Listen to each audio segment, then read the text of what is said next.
بسم اللہ الرحمن الرحیم۔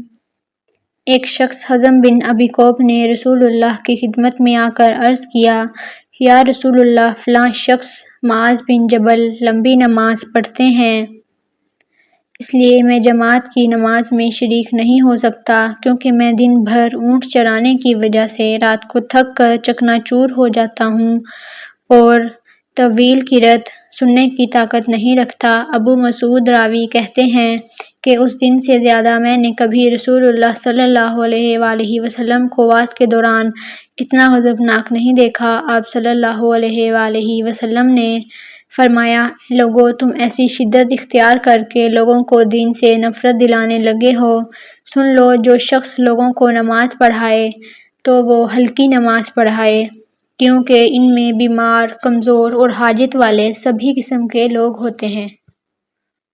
صحیح بخاری حدیث نمبر 90۔